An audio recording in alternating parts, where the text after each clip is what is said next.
Ողջույն իմ սիրելի հետևորդներ, այսօր ուզում եմ ձեզ ներկայացնել իմ պատրաստած չամիչը, որը կարող եմ համարել ամենաճիշտ տարբերակն է պատրաստման, հետևեք ամբողջ YouTube-ը, ես դիտել եմ, վաղուց էլ ինքս պատրաստել եմ, բայց նման արդյունք ոչ մի տեսանյութում չեմ տեսել, հիմա ուզում եմ ձեզ ներկայացնեմ, հիմա կասեք ինչ է, որ չամիչ է, խաղողը անջատում ենք իր ճութերից, փռում ենք ու չորանում է, բայց արդյոք այդ չորացած չամիչը հենց իսկական խանութի չամիչին է նման, հիմա անցնենք պատրաստման ընթացքին, պետք է ասեմ անպայման պետք է վերցնել առանց կորիզ խաղող, քիշմիշ տեսակի խաղողով է շատ լավ ստացվում և հենց այս տեսակն է ամենահարմարը, քիչ քանակով եմ պատրաստելու, պարզապես ուզում եմ ձեզ ցույց տալ և դուք էլ արդյունքը տեսնեք, որ հասկանաք, պետք է չամիչը լինի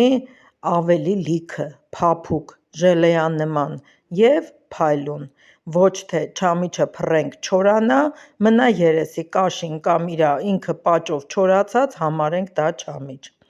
սիրելիներս ճութերից առանձնացնում ենք և նախապատրաստում ջրին, բոլորս էլ գիտենք, որ չամիչը շատ օգտակար վիտամիններով հարուստ և բարձր կալորիականությամբ խաղողի չիրն է, որի 100 գրամ կալորիականության մեջ կա 250-ից 280 կիլոկալորիա, սիրելիներս, վերցրել եմ 2 լիտրի չափով ջուր, եռացրեցի, ավելացնում եմ 1 ճաշի գդալ սոդա, սոդան մեզ օգնում է մանրեները վերացնել, մաքրել, ախտահանել խաղողը, որպեսզի չորանալուց հետո այն չորդնի, կարող եք և փլավքամիչով դնել սոդաաջրի մեջ, կարող եք ինձպես այսպես դատարկել, երկու տարբերակով էլ կլինի, եռման աստիճան չենք հասցնում, մի քիչ խառնում ենք, հենց կսկսի ջուրը եռալ, կարող ենք արդեն դատարկել, պետք է ուշադիր լինենք, որ խաղողի հատիկները չճաքեն,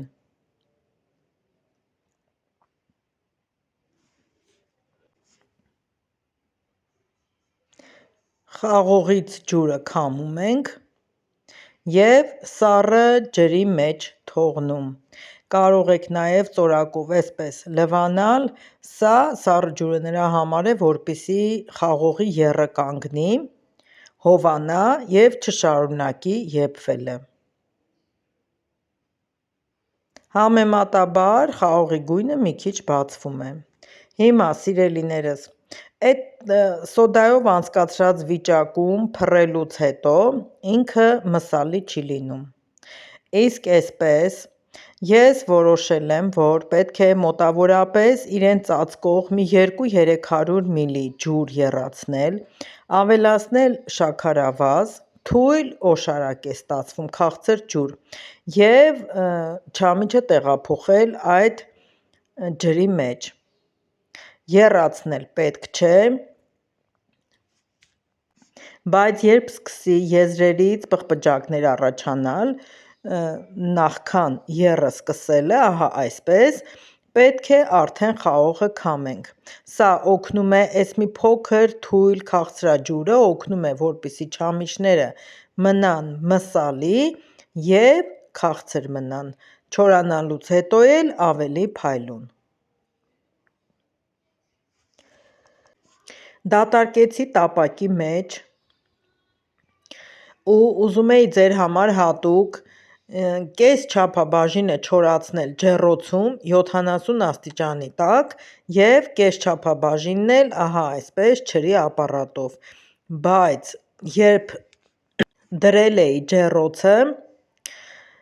թոռնիկս նկատելով, որ ջեռոցը միացրած է, խաղացել էր այդ ջերմաստիճանի հետ ու բարձրի վրա թողել ամբողջը վառել էր, դե թափեցի, դա արդեն օգտագործելու չէր, իսկ մնացածը տեղափոխեցի 2-3 շերտով այս ջրի սարքի մեջ Հիմա կմիացնեմ ու մի 2-3 ժամ աշխատելուց հետո կստուգեմ, թե ինչ չափի է չորացած։ Ջրի սարքը ջերմաստիճան չունի, ուժեղ է և թույլ, սկզբից կդնեմ թույլը, քանի դեռ չամիչը տաք էր, հենց միանգամից էլ միացնում եմ։ Տեսեք, կիսով չափ չորացած է, ամբողջական չոր չէ և հատիկներ կան, որ ընդհանրապես էլ չեն չորացել։ Հիմա ես կջոկեմ, մի քիչ չորացածը կառանձնացնեմ, իսկ որը որ ընդհանրապես չորացած չի,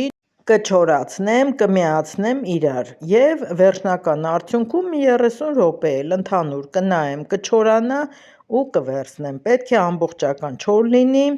ձեռքերին ընդհանրապես չկպնի, որպեսզի կարողանանք երկար ժամանակով պահել։ Ահա սիրելիներս, սա արդեն չորացած է, տեղափոխել եմ տապակի մեջ, թողել եմ սենյակային ջերմաստիճանի։ Կարող եք գրել հավանեցիք թե ոչ և համոզեցի ձեզ, որ այս տարբերակով ավելի լավ է ստացվում, թե ոչ։ Շատ փափուկ է, բոլորը չոր է, փայլը տեղը, գույնը տեղը։ Սիրելիներս, դուք էլ փորձեք, պատրաստեք և օգտագործեք ձեր պատրաստած չամիչը։